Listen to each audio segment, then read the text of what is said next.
mice or something. Cats. Pakistani cats. Hurry fed.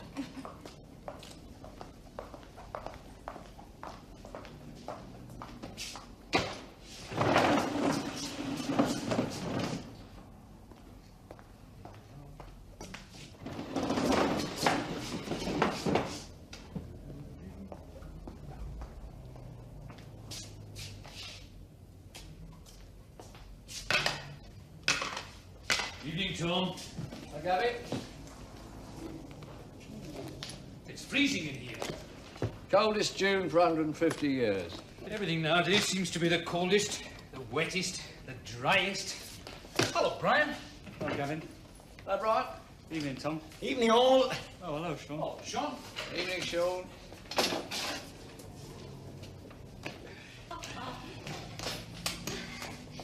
Evening, everybody. Hello, Tom. Is Mavis still there? Yeah.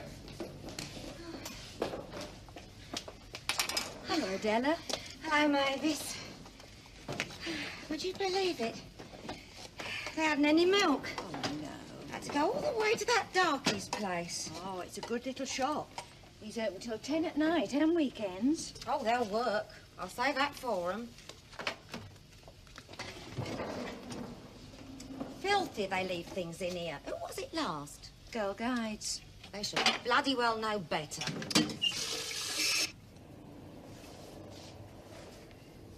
Hello. Good girl. Good girl. Sorry. Hello, Denis. Hello, Gavin. How are you tonight? All right, and you? Good, good. Good girl. Sit. Good girl. Sit. Sorry. Have you got some light, please? Yeah, sure.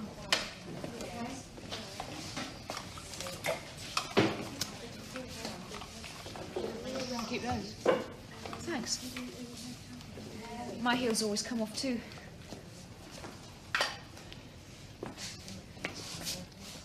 I'm Sean. I'm Bob.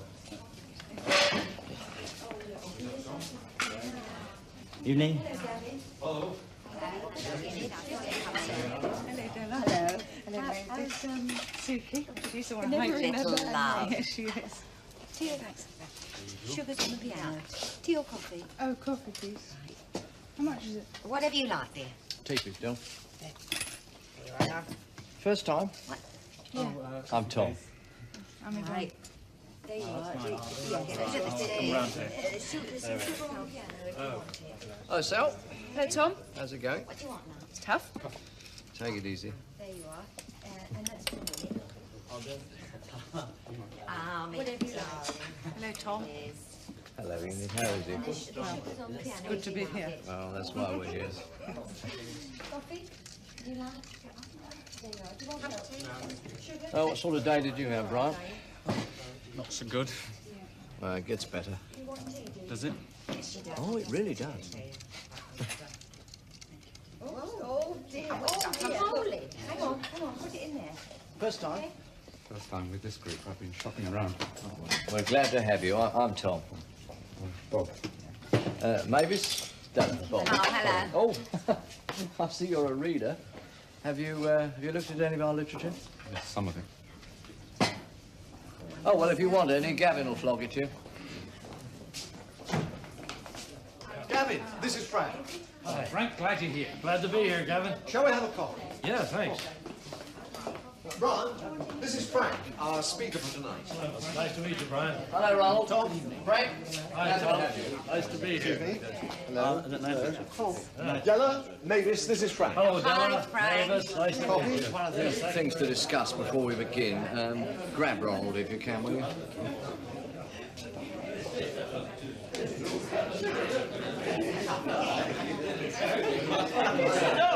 No, it's true. And that wasn't all. When I got back to my lodgings, they'd locked me out. So I climbed in through the kitchen window. And begot Sean, says I to myself, you were never as drunk as this before. For the whole room was moving past me, and I was going up and down like a boat in a gale. You know what I done? I climbed in through the window and into the baby's perambulator. Yes, all right, Ron. Ah, right. Three things we've had a 12-step call from Grove Gardens. A man. He's all up for an hour or two. Can you handle that, Gavin? Yep. Yeah, it's not too far. We've had another call, but that was an emergency. Philip's coping with that from central office.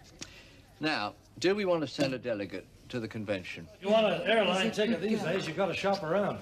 You know, there are people on the same plane, and some of them have paid half what the others have. I get the reduction for students.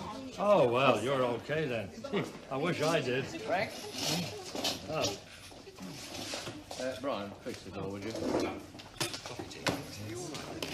Yeah, fine, thanks.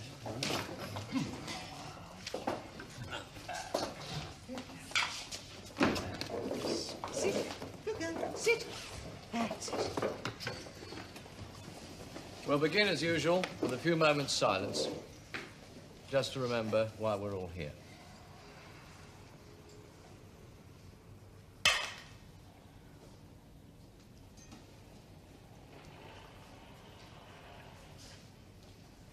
My name's Tom, and I'm an alcoholic. I'll ask Della to read the preamble.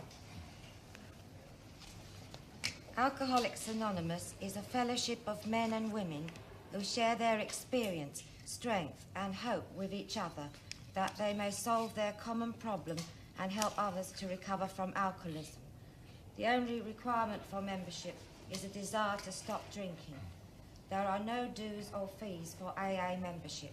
We are self-supporting through our own contributions.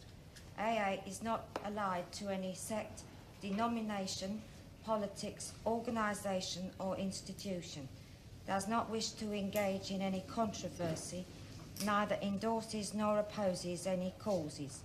Our primary purpose is to stay sober and help other alcoholics to achieve sobriety. Thank you, Della. Now I'll ask Gavin to remind us of the 12 suggested steps of Alcoholics Anonymous, in the words of our founders, the first 100 members, in Chapter 5 of the Big Book. Remember that we deal with alcohol. Cunning, baffling, powerful. Without help, it is too much for us.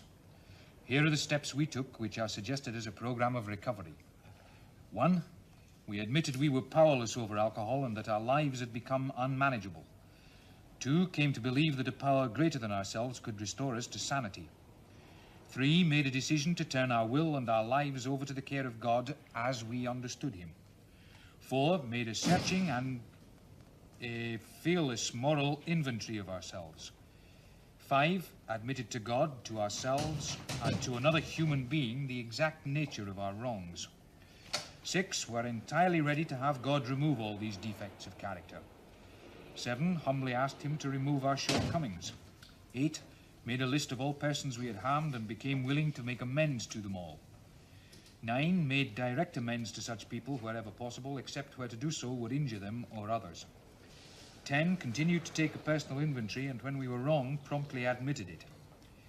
11, sought through prayer and meditation to improve our conscious contact with God as we understood him, praying only for knowledge of his will for us and the power to carry that out.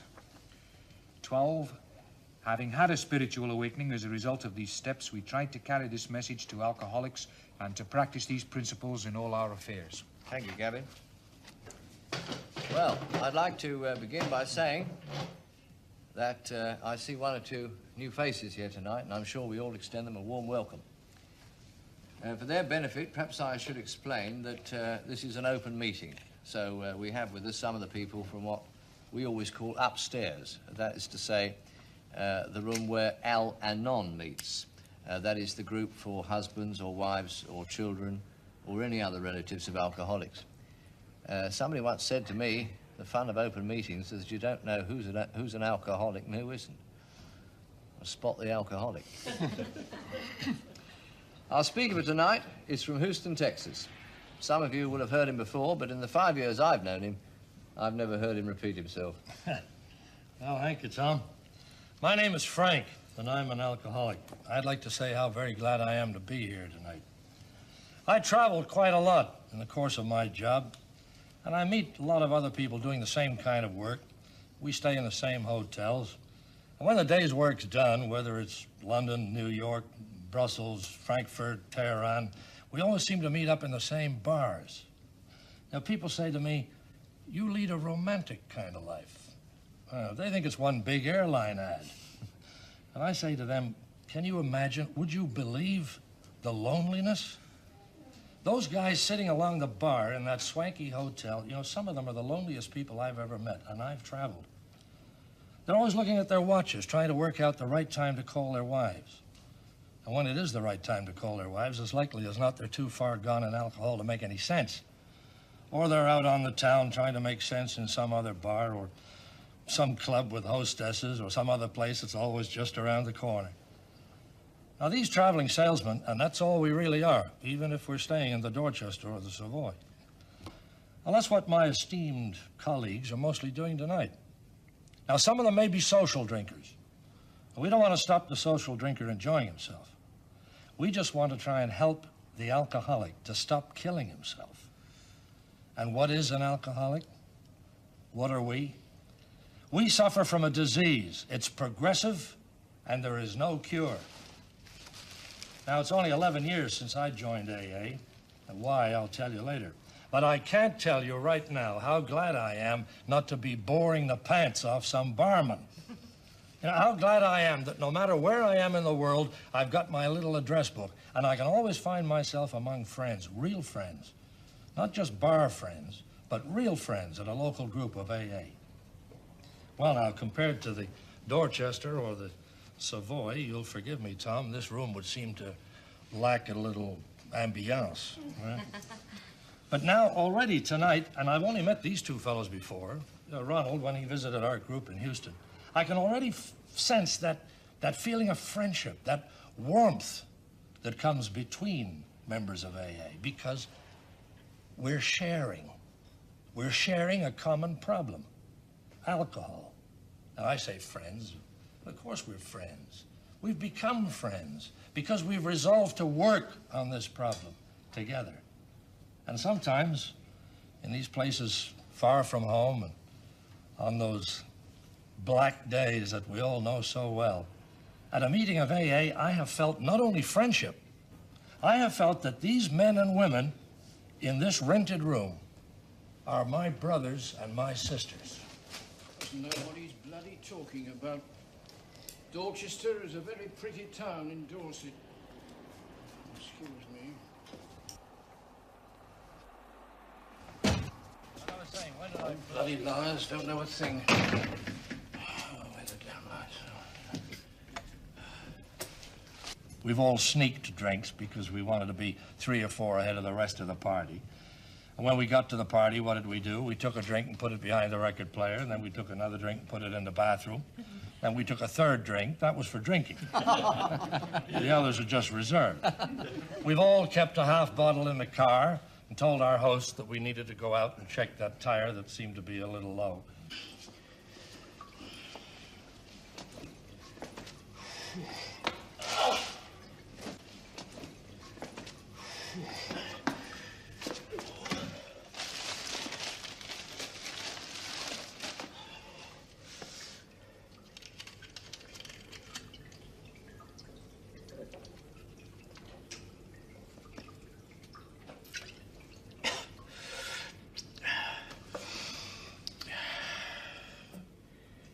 Frankie has only got one ball.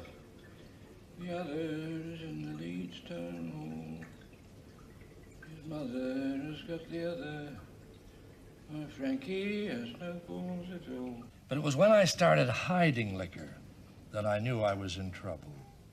No, the hotel bar wasn't enough. The room service wasn't enough with all that telephoning and tipping. So I started keeping a bottle in the closet. Now, hiding bottles, we all do it. But it's not the bottles. It's who are we hiding them from? Colleagues in the office? Yes. That handy filing cabinet drawer. Oh, and we're up to all the tricks, too. Square bottles. They don't roll around when you open a drawer. Now, a friend of mine, as a matter of fact, I sponsored him. He rigged a kind of block and tackle and kept a case of bourbon up the chimney. It worked fine all summer until we had a blizzard in September and his wife lit a fire. The insurance boys are still trying to figure that one out. Frankie said, do I stand trial on a charge of arson or admit to my attorney and my wife that I'm an alcoholic? No, seriously, he meant it. He found it so difficult to make that simple admission that every member of AA makes before he says anything. My name is so-and-so, and I'm an alcoholic. Okay, so I was lying to my friends, lying to my wife, lying to my children. I was even lying to myself. And what got me out of this goddamn mess? I'm sorry. Is this a bad moment? It depends on you.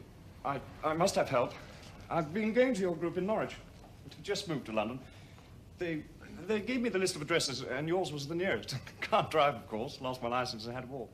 Got the heebie-jeebies crossing the road and fell over the what do you call it?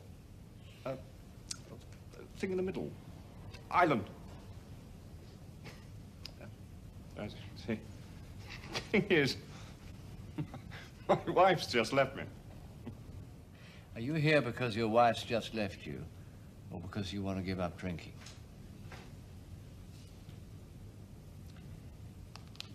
Carry on, Frank. Oh, as I was saying, what got me out of this mess that I got myself into? You know, I think most alcoholics have got to go right down to the bottom before they can even think about picking themselves up again. Well, I went right to the bottom. Started off by losing my job. Then my wife left me, took the children with her. I was alone. No need to hide the bottles now. They stood out on the carpet for anybody to see. And that's when I came to believe in a divine providence, because the first person to see them was the guy who came to value the house for the divorce. He went all around the house, did his job. He came back into the lounge and he looked at me. I was in a pretty bad way. I hadn't shaved or changed my clothes for a week. And he said, ever try AA? And I said, that bunch of nuts, get the hell out of here. He said, okay, but look, I'll leave this list of meetings just in case you feel that you'd like to talk to somebody. And there's a telephone number on the back. We run a 24-hour service in this town. Well, I didn't take it. He left it on the settee. 3 days later, I had drunk myself into a condition that some of us know only too well. I couldn't eat. The booze no longer put me to sleep. I just lay in the bed in my own vomit and excreta. There was nobody to clean the sheets, although by that time you'd have needed to change the bed. I didn't even have the will left to wash my filthy, shitty hands. Well, I got downstairs to sleep or pass out on the settee, and I saw that pamphlet. I don't know how I did it, but I dialed that 24-hour number. They were there in 30 minutes, 2 members of AA. One of them was my bank manager. Divine providence? Maybe it was just coincidence that that guy left that pamphlet there. Maybe it was just coincidence that I found it. But that event made it easier for me, an agnostic, no churchgoer, to accept the second and third steps in the program. Came to believe that a power greater than ourselves could restore us to sanity, and made a decision to turn our will and our lives over to the care of God as we understood him. God as we understand him. That was a very funny story. I think Ronald's heard it. About the 3 alcoholics that arrive at the pearly gates. One of them took the thing.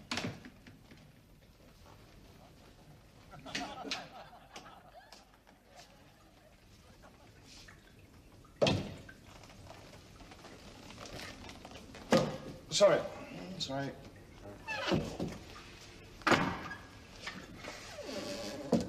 Oh, your turn for the bog. Oh, I'm so sorry.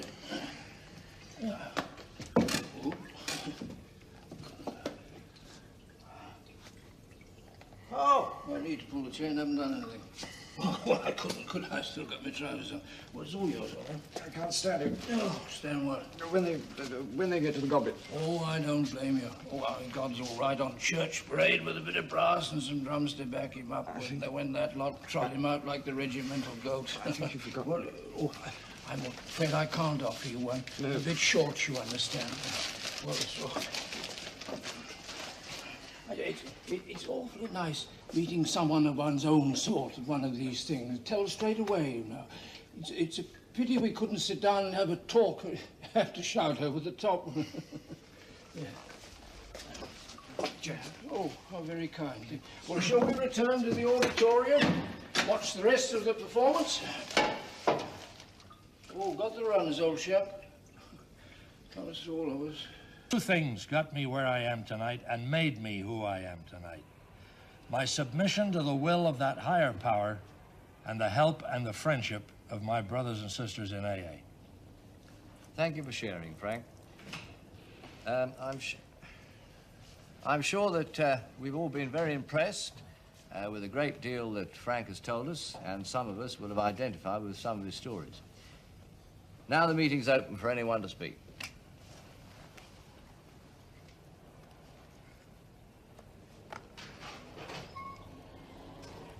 In AA, we're never afraid of long silences. Thank you, Frank. I'm Della and I'm an alcoholic. I was interested in what you said about the moment one knows one's an alcoholic. I mean, when one really knows inside, and the time it takes really to admit it. I mean, I suppose like a lot of other people, I thought that drunks fell down, that they were sick on the pavement, you know, that sort of thing. Well, I've never done that yet. But I ruined a marriage. I lost my kids. My family wouldn't see me. I was nearly put inside for persistent shoplifting. I would have been if I hadn't found AA. I could never keep a decent job because I was always drunk when I got there. I was drunk at lunchtime, and I got so drunk on the way home that I couldn't remember the things I had to do the next day. I got short of money for the drink, so I started to put my hand in the till. Well, only borrowing, of course. I'll put it back on Friday, and I did put it back every Friday, until the Friday came when I couldn't. Yeah, well, that's another story. Yeah, I was quite something to look at then. I got whistles in the street. There's nothing like alcohol for ruining a woman's looks and her figure. I won't say, I mean, I never took money for it. I mean, just presents, you know, but I started going with men. Men who'd buy me drink. And the men who'd buy me drink were mostly drinkers. Oh, I fancied myself in love with one of them. And he thought he was in love with me. It wasn't until I found AA and got sober and started to think straight that I realised we weren't in love with each other. We were both in love with the booze. One of them took me to Mallorca. I got so drunk that I was no good to him. He left me there. He left me on that bloody island. Yeah. I missed the charter flight. I spent my last pesetas in the airport bar. I think I must have broke something. One of them big glass cases, you know, with souvenirs. When I came to, I was in a cell. Me and a Spanish Nick with no one, with nothing. And you know, I still couldn't realise that I was an alcoholic. I thought it was them there was something wrong with. My husband, my kids, always whining, always quarrelling. My family, those rotten men I used to go with. There was nothing wrong with Della. Oh, no. It was the British consul in Mallorca who said it. Well, not him, you know. Probably some assistant when he came to get me out of the nick. Madam, he said, I think you need help. He was so British and public school he was. Madam, I think you need help. I'd never seen myself as someone who needed help before. I started to cry. Who'd help me, I said. And he said, isn't there something called AA? And I said, the AA? I haven't even got a car. I'm sorry if this is a bit of a ramble, but You see, it ties up in a way with what Frank said. I mean, there I was in this mess, in this real mess, and I still couldn't realise that the mess was alcohol. Thank you. Thank you. Thank you, Del. Anyone else? Oh, if I can come in again. Now, Della's story to me is illustrative of the surrealist world that we alcoholics live in. I met a Jesuit priest at a meeting once, and he was so worried about his drinking that he went to his superior. It turned out the superior was an alcoholic as well. A ship's captain I knew was so far gone that one night in Baltimore he couldn't find his ship. So he went up to a cop, and he said, "I'm sorry, I'm lost. I can't find my command." And the cop said, "Color and license number?" And he said, "Well, she's black and white. She hasn't got a license number, but she's 597 feet long and full of bananas." End of a fine career. I'd like to ask something. I'm not at all sure whether I'm an alcoholic or not. Sorry, my name's Bob. And I've been going to meetings all over London just to see... Well, I don't know what I wanted to see. Alcoholics, I suppose, to see if I was anything like them. And at all these meetings, one thing struck me. No one ever asks, why am I an alcoholic? Oh, well.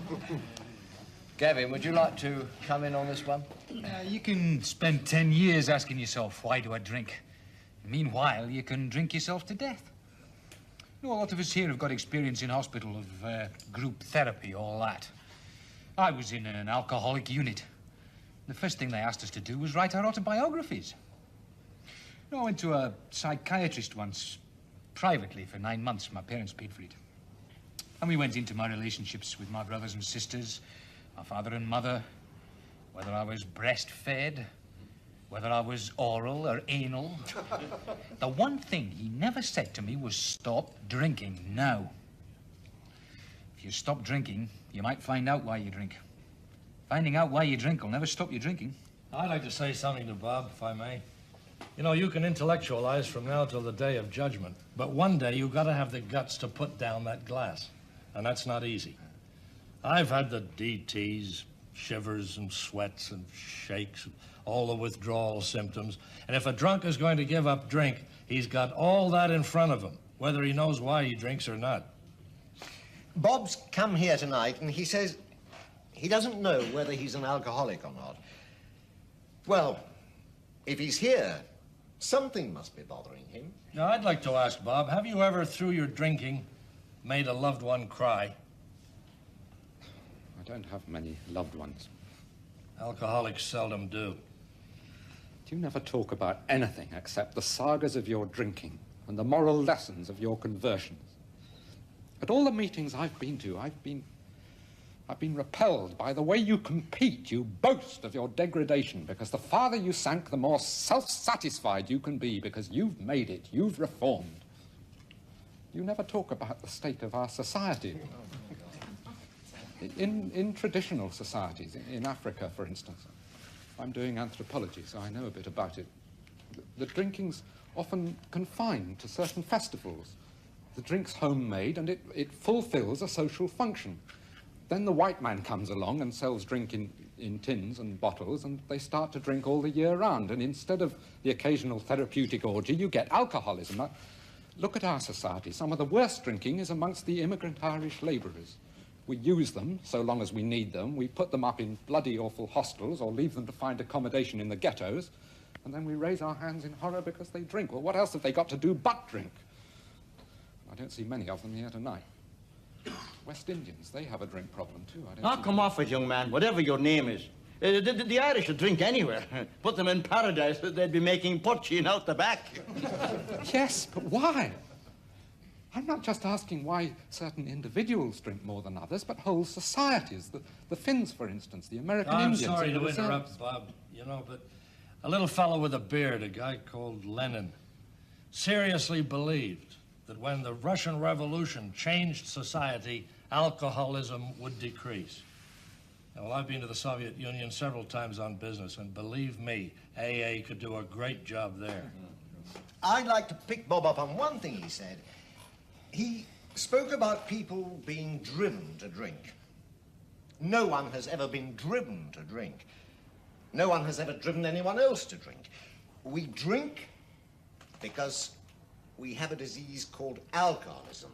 We become sober because we choose sobriety. No one has ever driven anyone else to drink. I have been driven to drink by an alcoholic.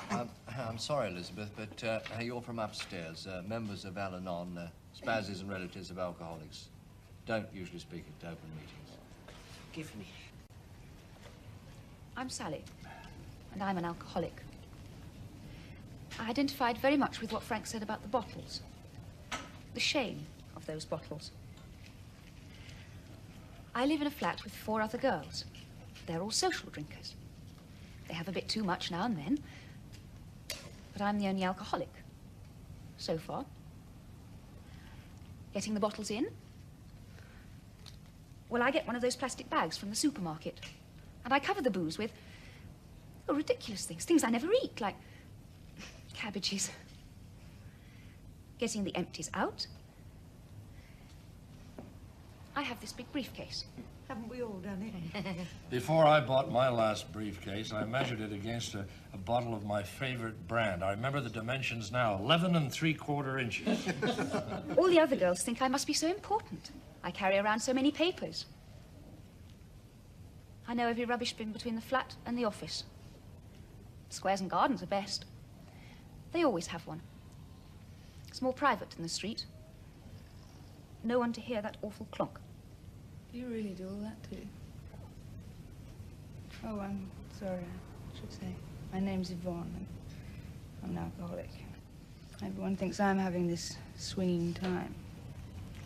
I suppose it's the way I look, the way I've learned to look. Well, I come back from these parties to my room. It's 12 feet by 9. Oh, I know that because I just bought a carpet. 12 feet by 9. That's just big enough for me and my bottle. I don't want you to think... I mean, I am trying. I'm on the program. I think that's one of the best things in AA, the program. One day at a time. Try one day at a time without drinking. Don't say I'm giving up drinking. Don't project. Just concentrate on one day at a time. And think the first drink. That's good, too. It's that first drink that does it.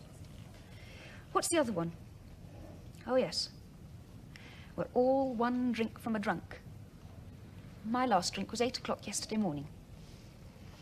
I'm sorry. That's not very good, is it? I'd like to expand on something Sally just said. You know, it doesn't matter how long we've been sober. One drink can lead to disaster. It's that first drink we must not take. Now, I knew a man who was a member of AA for 22 years and never had a drink in all that time. And one day, his daughter, she was a very beautiful girl, was killed in a car crash. He had to go to the morgue to identify the body. They opened the refrigerator drawer, and he got himself ready to look. He looked. It wasn't his daughter, it was an old man. It was a slight error on the part of the attendant. Well, they opened 2 more drawers before they found her. Her face was a pulp. The police offered him a lift home, and he said, "No, I'd rather be alone. I want to walk." And he walked. He passed a bar. He passed it. Then he forgot everything he'd ever learned in AA, everything he'd ever tried to impress upon people he was sponsoring. He turned around, went back into that bar. Just one quick one, he thought. Well, he was drunk for his daughter's funeral. He was drunk for 9 months. He died of alcohol a year later in St. Elizabeth's Hospital in Washington. Now, that man was an abstinent alcoholic and a member of AA for 22 years. You know, when we have a lapse, we call it a slip. Boy, that's a slip that can lead to a long, long slide. Talking of the program, I was sleeping in the park last night, and the park police picked me up and I was taken inside. I was searched as usual in front of the sergeant, and they looked in my wallet. Nothing much in it, of course, except this. And the sergeant says to me, "Are you a member of AA?" "I am," I says. "Well, says he, you'd better get back on the program." I couldn't help thinking he must know something about it. My name's Brian, and I'm an alcoholic. In this group, well, and at other meetings I've been to, it seems a sort of policy to knock psychiatrists. Well, I've been in hospital quite a lot, and I've found they help me. They put me in touch with reading, Freud and all that, and well, I found a new explanation of myself. It helped me. Brian, there's no bias against psychiatrists or any other professionals in AA. I mean, you read our literature. If you feel there's a bias here, it's the fault of the group, not of AA. Yeah, okay, but well, if I'm honest with myself, I come to meetings not because I agree with what you say, but, well, to keep myself from going to the pub. I mean, someone talked about AA becoming a way of life. That really terrifies me, because well, it's becoming that for me. I go every night of the week. I think you can even go on Christmas Day. I mean, tonight, for instance. Just look at the choice. Tonight, there are meetings, just tonight, a Monday. At Acton, Camden Town, Chelsea, Croydon, Ealing, East Ham, Epsom, Golders Green, Hackney, Lambeth, Harrow, Streatham, Sydenham, Tottenham, Victoria, Wimbledon, Woolwich. Oh, and there's a gay AA meeting at NW1 at 8 p.m. and look, 2 lunchtime meetings too. Christ, one can live in AA. Try it. You could die in that pub you're running away from, Brian.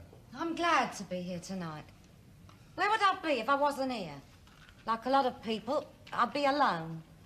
I've been around, believe me, there are worse places to live in than AA. Yeah, I'm glad I'm an alcoholic. It brought me, you lot. Well, the higher power may help you to give up drink, but why the hell can't you stop most of you from chain smoking? I'm sorry. I'm allergic to tobacco fumes. Can we open something? We usually do, halfway through.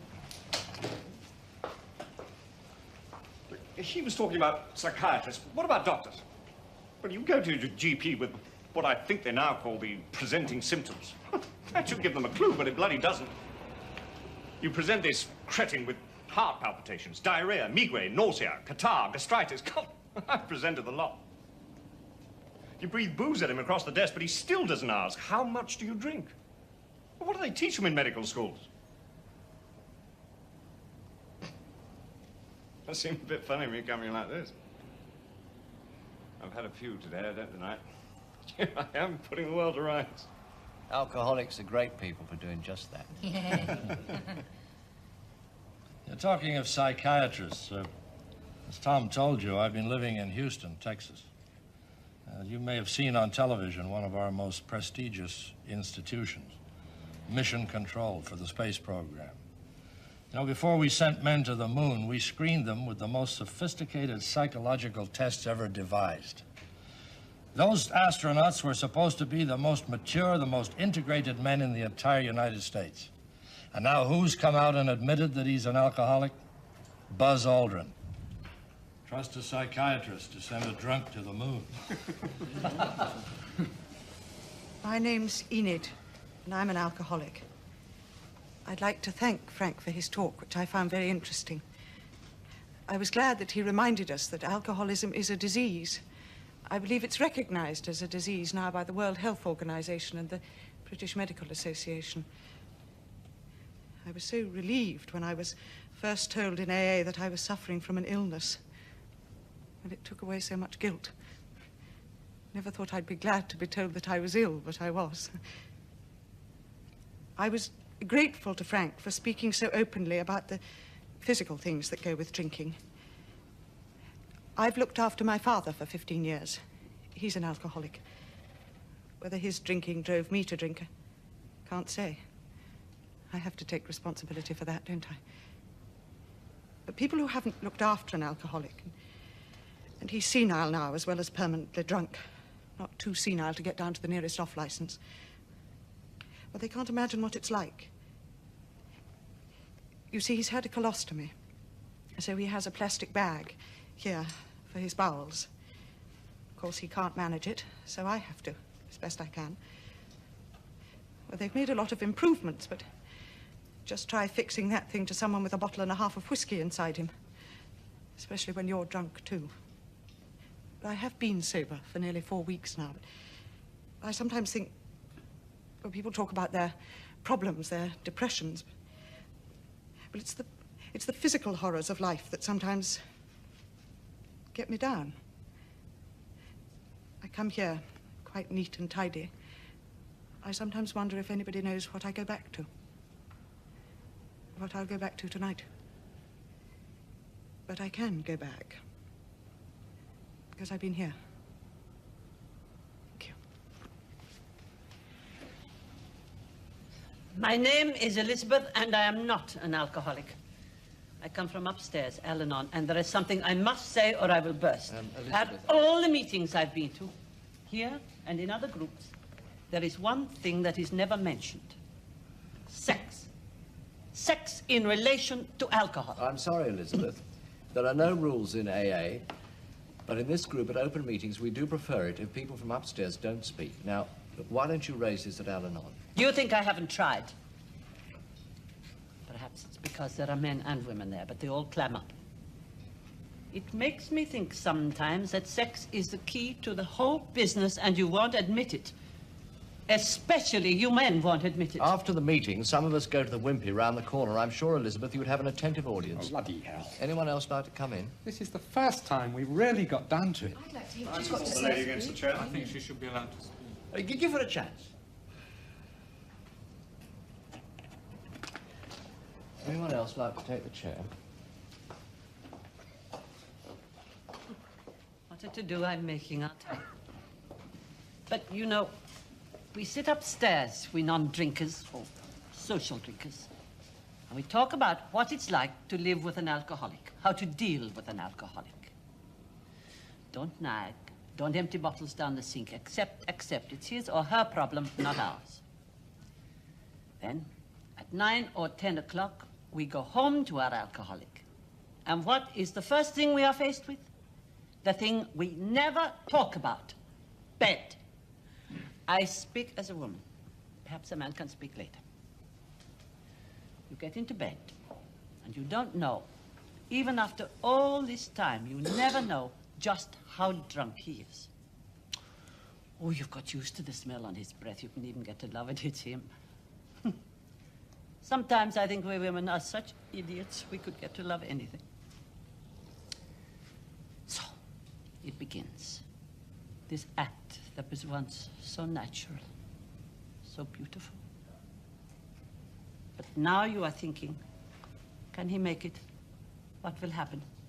Will he lose it? And so you don't become ready yourself because you're so busy with him. Perhaps he forgets all about it and goes to sleep. Sometimes you want to say, no, you can't make it. Leave it till the morning. But he wants to go on to prove himself. You let him come in, and now begins hell. You can't respond to him because you're not sure of him. But if you don't respond, even drunk, he will know. You can fake, do the things he likes, lie, and feel in yourself absolutely nothing. If it goes right for him, if he can perform, I always think that's such a funny English word for it, perform. I mean, if he can manage, then it has been no pleasure for you. But if he fails, then God help you next day. Because if he remembers his failure, he will find some way of taking it out on you.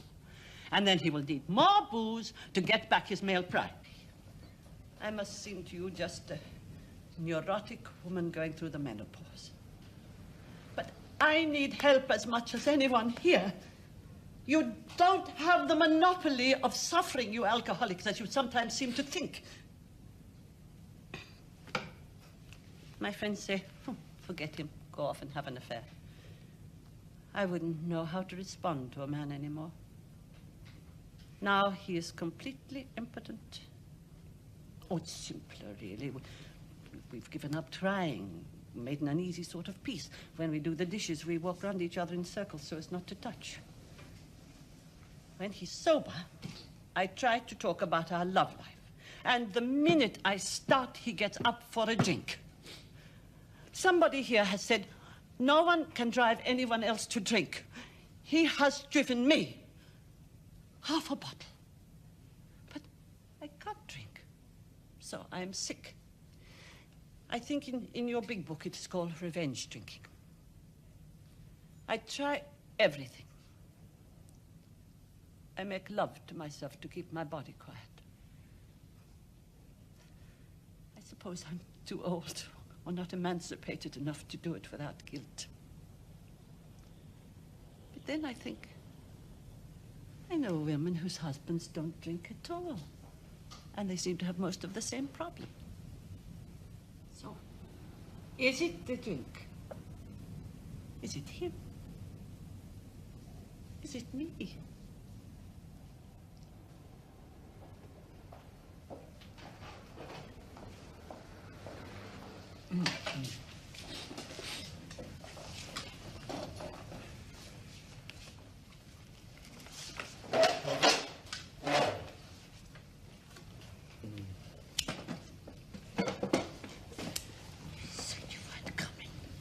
Changed my mind. Went to the wrong place. So? Approximately. I'm sorry. I'm Elizabeth's husband. Am I allowed in? I've been meaning to come for quite a time. We're glad to have you here. This male pride thing. Well, I went to sea for a couple of years, just as a steward, you know, to see the world. Well, you get to a port and all the lads had been reading girly magazines all the way, and they were all full of what they were going to do when they got ashore. And you go ashore and they start drinking, getting up courage for these great things they were going to do with the girls. And when they were all pissed up to the eyeballs, it wasn't they who moved in, it was the whores. And you'd see your mates coming back to the ship, incapable. Well, they'd sleep it off, and then the stories would begin, and the boasting. Oh, I used to think that they were too drunk to get pleasure themselves, let alone give anybody else any. Well, what I mean is, Elizabeth talked about some connection between alcohol and sex. Well, I think there is one. And I think it's a pity you don't talk about it. Well, it's not the same for a man, is it? Well, not quite. I mean, there was this man I mentioned, you know, who took me to Mallorca. Well, he left me because, well, I just lay there like a sack. What he wanted, I think... Oh, it wasn't love or acrobatics, it was... He wanted me to tell him how wonderful he was, what a great lover he was, and give a great round of applause every time he did it. And I just snored. I think perhaps most of us would prefer to discuss intimate things like this with a sponsor or a professional.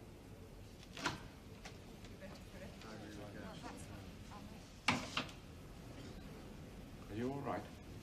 I've been asked that question since I was 3. Are you all right?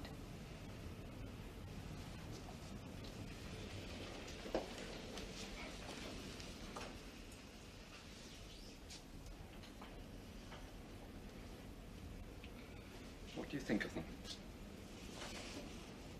I met a man at another meeting. He told me he'd been in the fellowship for 26 years. 26 years, I think. God, in 26 years, I could still be coming to these crummy rooms just to keep myself sober for the next 24 hours.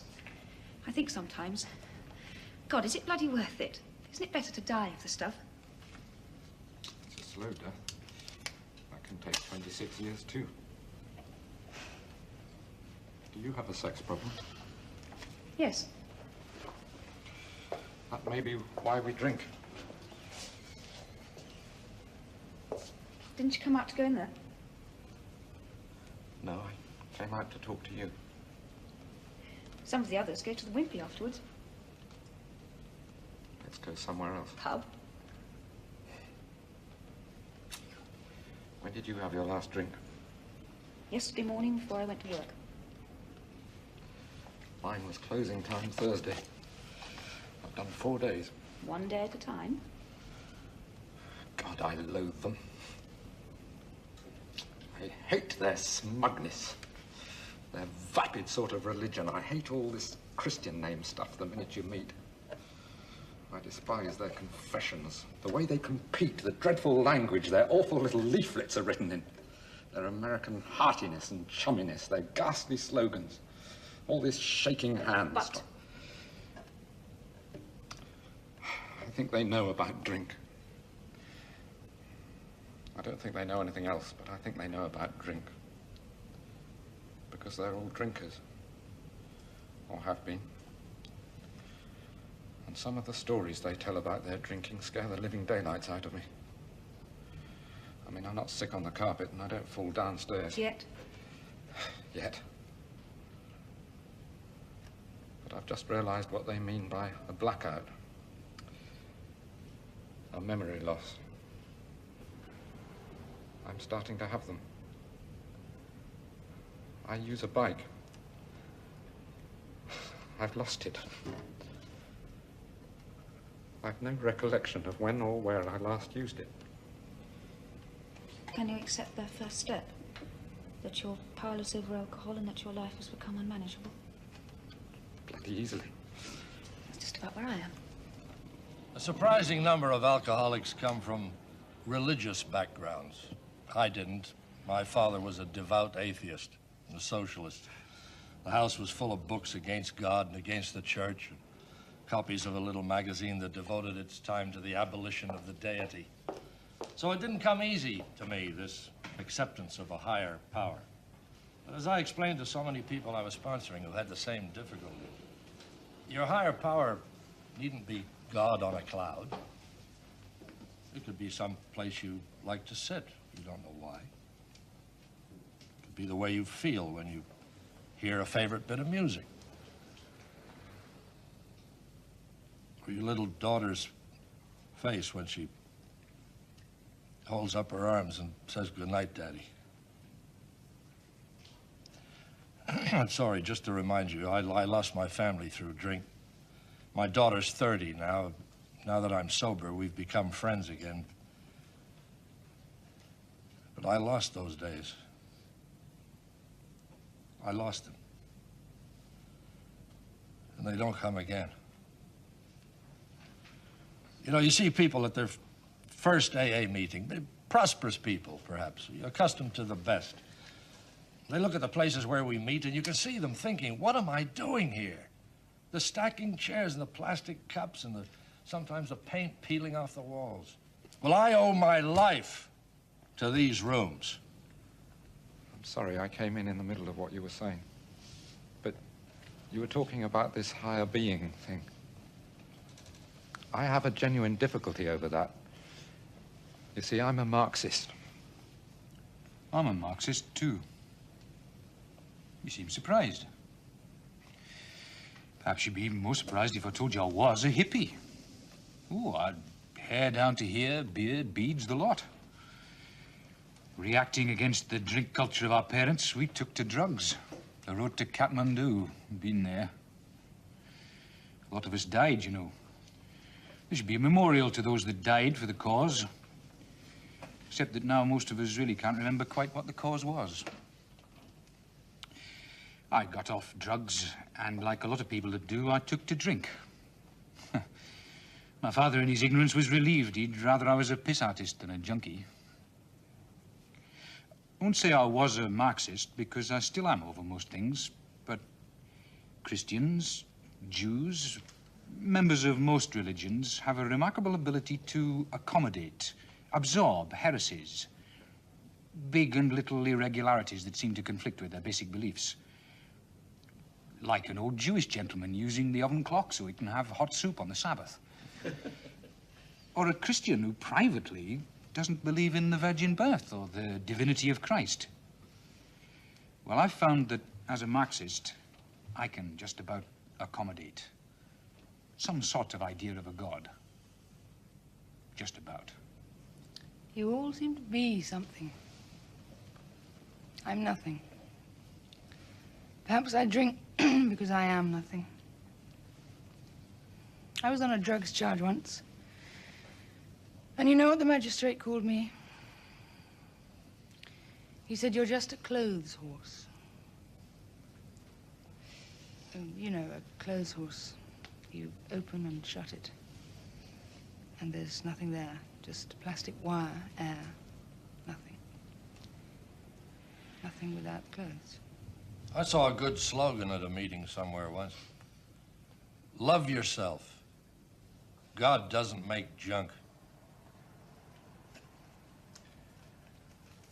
Anyone else like to share? A man died in a village in Ireland, and someone asks his widow at the wake, what did he die of? Alcohol, she says. And why didn't someone advise him to go to AA? Oh, says the widow, he wasn't that bad. Well, time, as usual, has caught up with us, so we'll just pass around the hat. Just to remind you again that there are no dues or fees for AA membership. We're entirely self-supporting through our own contributions. If everybody could put in an extra few pence, we'd be grateful as the rent of the hall's going up. Also, we've been asked to make a contribution towards the cost of the convention at Southend. Wish I could take something out of it.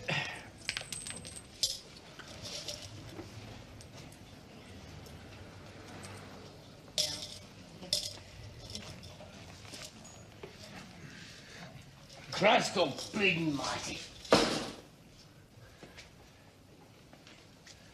I'm drunk. And I'm only here because the probation officer told me to come. I've never heard such a load of codswell up in my bleeding life. I've never seen such a bunch of creeping hypocrites. Give me jail any day, it smells better.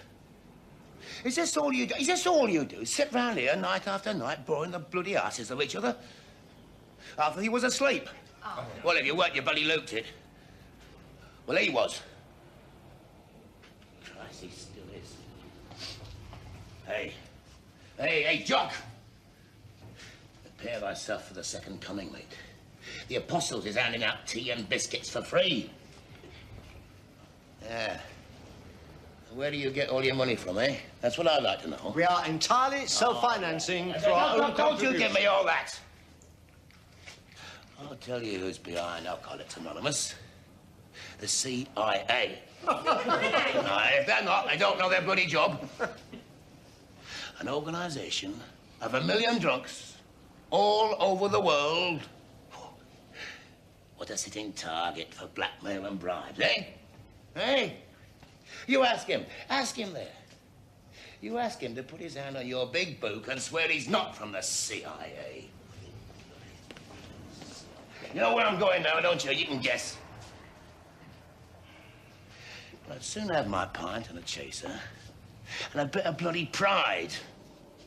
Sit round here listening to you lot moaning away like a lot of old women in grandma's front room on a wet Sunday. You know what I'll tell that probation officer? Go and sit there yourself, I'll say.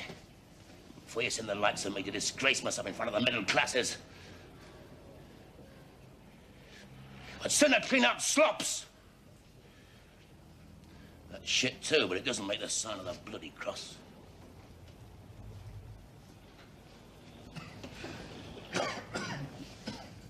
You may have noticed some winos up the alley by the church. In pretty poor shape.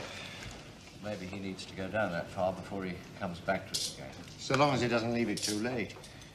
It's when the brain goes. We've seen it happen. They lose the will to look for help. They're just picked up for fun. CIA expenses.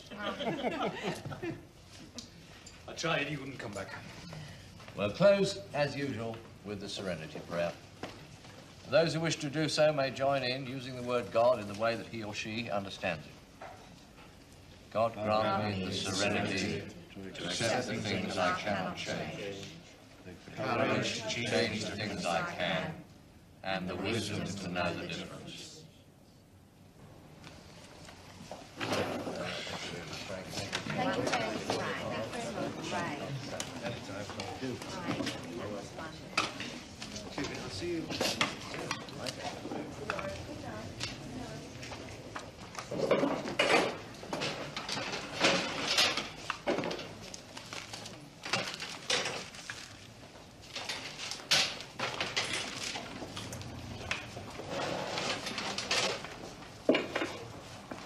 I didn't know he was coming. When people come to us, they tell us as much about themselves as they want to. We don't question them. You've told us a great deal about your husband we'd rather not have heard, unless it had come from him. I should think you'll find him in the Three Brewers, which is appropriately opposite. It was too much for me. This room's full of people who found life too much for them.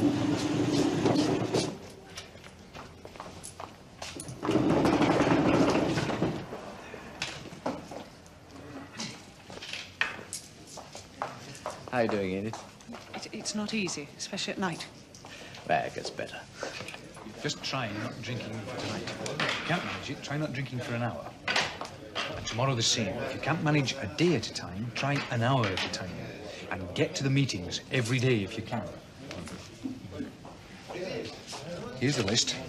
Tomorrow's Tuesday, so your nearest meeting will be Hammersmith or Barnes. Now, I'll give you my phone number. And you can ring me at any time. And here on the back, there's the central office number, and there's someone there from 10 a.m. to 10 p.m., 7 days a week. If I stop, is it after you stop you get the DTs as spiders, rats, horrors, all that? Oh, yes, you may get them. What do I do? Sweat it out. For 72 hours at the worst. If it gets too bad, go to your local casualty department, tell them you're an alcoholic and you've got DTs. A young Muslim doctor's unlikely to have seen them. Is there anything I can take? No, not much. Lots of fluid, vitamin B. Ask Ronald, the treasurer. He's a pharmacist. Thank you. Yeah, sure. Take your time. I thought your talk was very good. Oh, good. Can you make one for those? Yeah, thank you very much. The trouble is that all non-alcoholic drinks are so terribly sweet and sickly. When I was drinking, I preferred a very dry white wine. Well, must be going. He'll be waiting. Good night. Good night. Come on, Suki. Quick, girl. Come on. Hi, Kevin. Good night. Hello.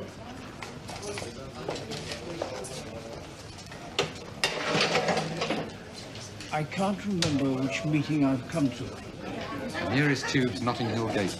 Ah, Where do you live? Belgraven. Posh? Port out, starboard home.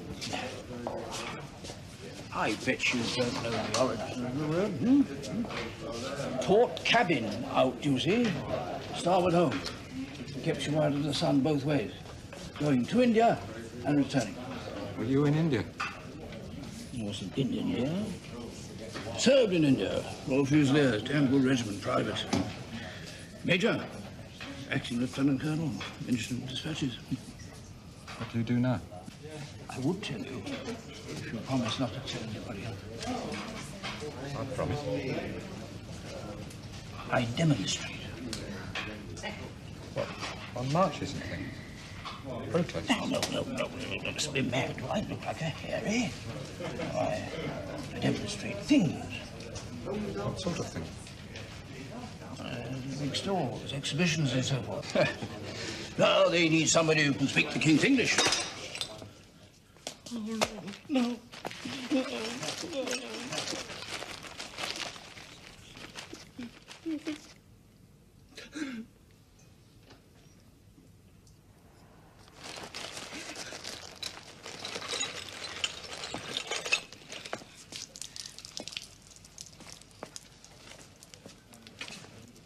said he was a major in India. Major? Sergeant Major. Coming again? Yeah. Oh, that's good. Keep coming. You know, especially in the first few weeks. Go to a meeting every night if you can. I'm not sure that I'll have stopped. But don't look ahead. Just take one day at a time, dear. I've tried once before and I got the shakes. Oh, we've all been through it. My bed used to rattle like a money box. It gets better. Yeah. Good night. Take care.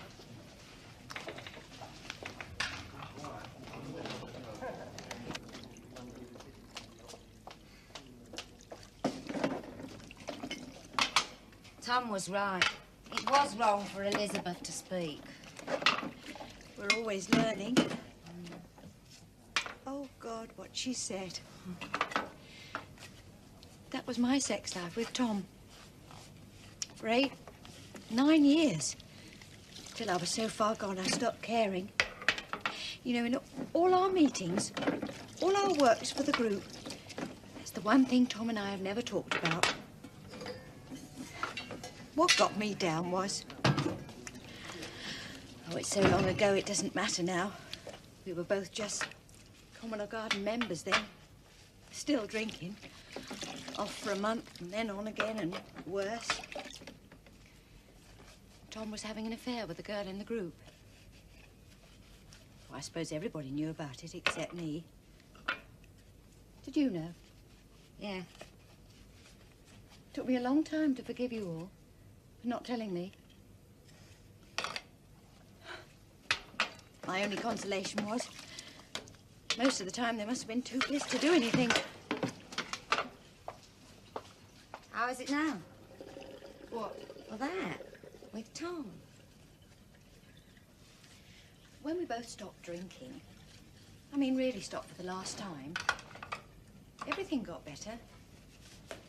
Except that. We got in a muddle, trying to start again. Head up, I suppose. There are compensations.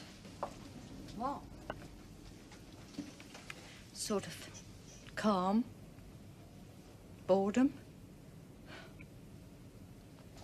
No, not really.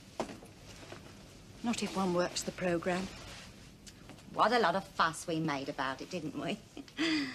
That. Yeah, I've almost forgotten it now. And that's why I don't like porn. It reminds one. Yes, off. Yeah. You'll never hear me now with all this noise. Marvellous. Well, good night, fellas. And thank Frank, you. see you again. Thanks, sir. Yeah. Good night, Frank. All right, good night. Thank Bye. Do you have another talk this week? Yeah, I'm talking at Soho tomorrow night. I don't know what I'm going to say, but it always seems to come from somewhere.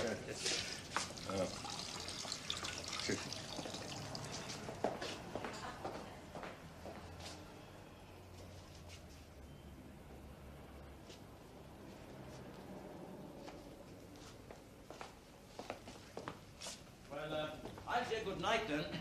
Good night, Sean. Got somewhere to sleep? I've always got somewhere. Hey, Sean, now wait for me. We need a handsome young man to walk me home. Oh, yeah. Good night, Mavis. Gavin, Tom.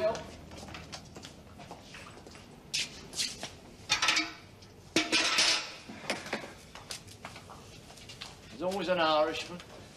And a Scotsman. And a gentleman, or someone who thinks he is.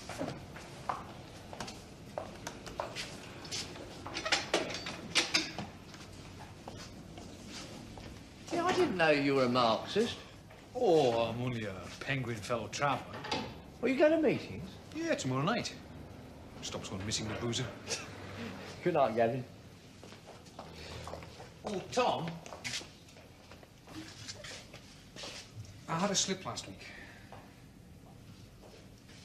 Stupid bugger. What, at a party, was it? Well, sort of. People know I don't drink, so they bring their own, and someone left a half bottle of scotch. You had a drink since? No. Oh, well, jolly good. If you get any trouble, give us a ring. Right, thanks. Good night, Tom. Good night, Gavin. Good night, Mavis. Night.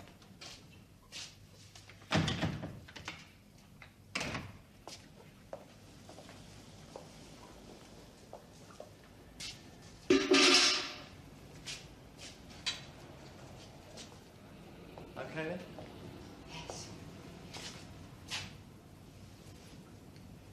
Frank said he owed his life to these rooms.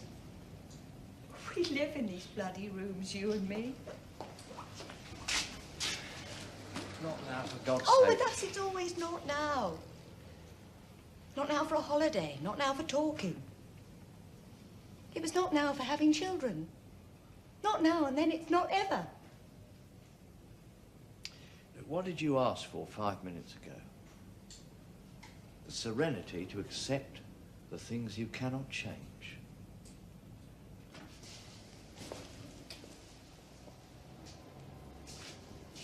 Gas off? Yes.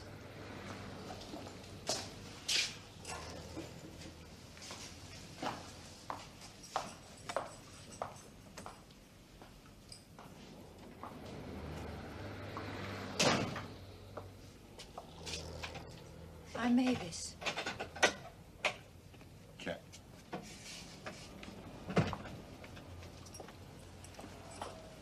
Come in the Wimpy for a coffee.